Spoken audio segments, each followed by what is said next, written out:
আল্লাহ কত মায়া দিয়ে তার নবীকে বলছেন যে তোমার আল্লাহ তোমাকে ছেড়েও দেন নাই, তোমার আল্লাহ তোমাকে ছেড়ে দেন নাই। ওয়ালাসাউফা ইউতিকা রাব্বুকা ফাতারদা, শীঘ্রই তোমার রব তোমাকে দান করবেন এবং তুমি সন্তুষ্ট হয়ে যাও।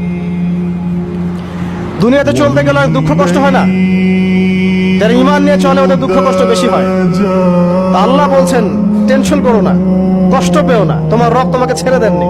ওয়ালাসাউফা ইউতিকা রাব্বুকা ফাতারদা, তোমার রব তোমাকে শীঘ্রই দান করবেন আর তুমি সন্তুষ্ট হয়ে যাবে। আলাম ইয়াজিদকা ইয়াতীমান ফাআওয়া, আল্লাহ বলছেন আল্লাহ কি তোমাকে ইয়েতিম রূপে পাননি, এরপর আল্লাহ কি তোমাকে প্রতিপালন করে বড় করেননি? ওয়াজাদাকা দাল্লান ফাহাদা, আল্লাহ কি তোমাকে পথভ্রষ্ট পান নাই, তোমাকে আল্লাহ পাক হেদায়েত দেন নাই? তো আল্লাহ যে এগুলো করেছেন সে আল্লাহ তোমাকে পরকালে ইনশাআল্লাহ ভালো রাখবেন। ফাআম্মাল ইয়াতীমা ফালা তাকহার, তো তুমি ইয়েতিমদের প্রতি কঠোর হয়ো না। ওয়া মাসাইলা ফালা তানহার, কেউ